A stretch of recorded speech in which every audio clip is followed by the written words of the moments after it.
राजांच्या पूर्ण चरित्रात बुद्धिमत्तेची अनेक उदाहरणं आहेत, पण मला जी बुद्धिमत्तेची 2 उदाहरणं भावतात, ज्या बुद्धिमत्तेचा उपयोग आजच्या संघर्षमय आणि स्पर्धात्मक जीवनात जगताना आपल्याला सुद्धा करता येईल, फक्त ठिकाणं वेगळी असतील, वापरणारे मात्र आम्ही असू.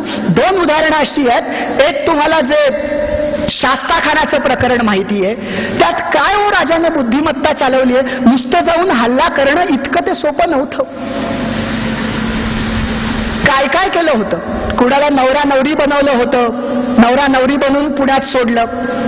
कुणाच्या खांद्यावर गवताची गंजी दिली, दुसऱ्याच्या हातात चाबूक दिला, त्याला फटके मारायला सांगितले, या सरदाराकडे त्या सरदाराचं नाव सांगितलं, असा मिळवून आतमध्ये प्रवेश केला होता.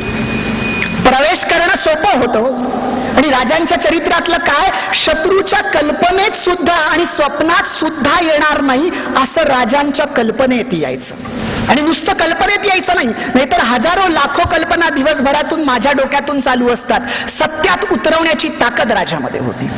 शास्ताखानाला असं स्वप्नात तरी वाटलं असेल का, लाखाची फौज आहे, मध्ये आपण पूर्ण सुरक्षित होत आणि 600-700 मावळ्यांना घेऊन शिवाजी राजा इथे येईल असं स्वप्नात सुद्धा वाटणार नाही. आणि वाटलंच तर तो म्हणेल बरंच आहे ना, आतमध्ये आला तर गाडला जाईल. पण राजे आतमध्ये जातात, आतमध्ये जाऊन आपल्याला जे काही साध्य करायचं ते साध्य करतात. पण याच्या नंतरची गोष्ट अवघड होती. बाहेर पडायचं कसं. अहो, घरात चोरी करायला आलेला चोर आतमध्ये येणं सोपं आहे, पण माणसं जागी झाली तर बाहेर कसं पडायचं. उलट एक वेळ ते सोपं आहे, कारण माणसं बेसावध असतात. इथे तर शस्त्रास्त्र हातात घेतलेले सुरक्षा रक्षक होते, आणि त्यातनं बाहेर कसं पडायचं.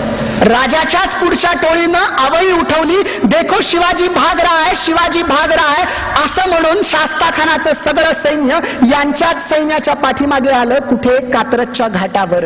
आणि अगोदरच्याच योजनेप्रमाणे खाली घाटामध्ये झाडाझुडपात पलोते बांधून बैल सोडले होते, झाडांना मशाली बांधल्या होत्या.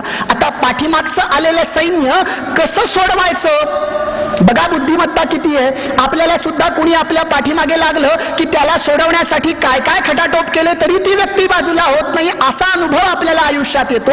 इथे तर शत्रूचं सैन्य पाठीमागे सोडायचं होतं. वरनच दाखवलं, देखो शिवाजी भाग रहा है असं म्हटल्यानंतर सैन्य आता मागे फिरलं. आता राजाचं सैन्य सगळ्यात मागे. ते सैन्य असं खाली उतरलं.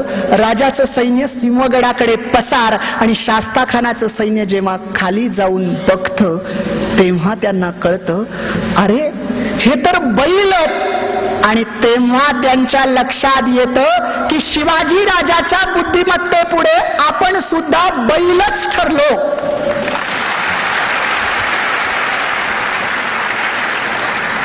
दुसरं एक बुद्धिमत्तेचं उदाहरण आहे. पेडगाव जवळ बहादूरगड नावाचा किल्ला आहे. बहादूर खान तिथे सरदार होता, किल्लेदार होता. भुईकोट किल्ला आहे. राजांना खबर मिळते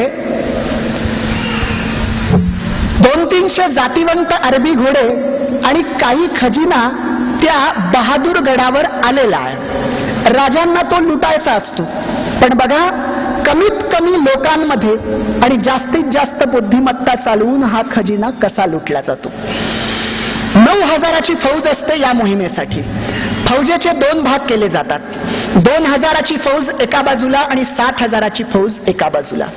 राजांचेच गुप्तहेर अफवा सोडून देत आहेत आणि ती गुप्त बातमी बहादूर खानाच्या कानापर्यंत पोहोचते. कोणती गुप्त बातमी की 2,000 मराठे पश्चिमेच्या दरवाजाकडनं येणार आहेत, लपत छपत येतात. ही जगजाहीर असलेली बातमी बहादूर खानाच्या कानापर्यंत पोहोचते. ते गावाकडे नसतं का, तुला म्हणून सांगतो दुसरं कोणाला सांगू नको, असं करत करत अख्ख्या गावभर ती बातमी झालेली असते. तशा पद्धतीनं बहादूर खानाच्या कानापर्यंत आलेली बातमी, त्याला असं वाटतं आपलं गुप्तहेर खातं इतकं सक्षम आहे, येऊ देच मराठ्यांना, बघूया काय करतात. आणि म्हणून बहादूर खान पण आपण किती बुद्धिमान आहोत यासाठी पश्चिमेचा दरवाजा मोकळा ठेवतो, सैन्य तिथे ठेवत नाही, सगळं सैन्य आतमध्ये ठेवतो. 2000 मराठे ठरलेल्या नाट्याप्रमाणे जे नाटक जाऊन रंगमंचावर वटवायचे त्याप्रमाणे 2000 मराठे लपत छपत घाबरत घाबरत आतमध्ये येतात आणि आतमध्ये आल्याबरोबर बहादूर खानाला चेव चढतो आणि बहादूर खानाचं सैन्य 2000 तुटून पडतं. मराठ्यांना लढायचंच नसतं, लुटूपुटूची लढाई होते आणि 2000 मराठे पळायला लागतात.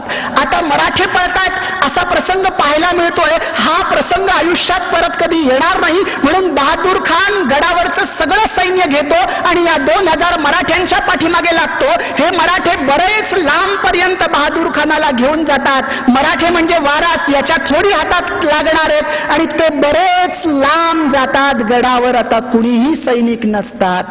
आता जो सैन्याचा दुसरा टप्पा, मुख्य फौज 7000ची, ती गडावर येते. सांगा कुणाशी लढायचं?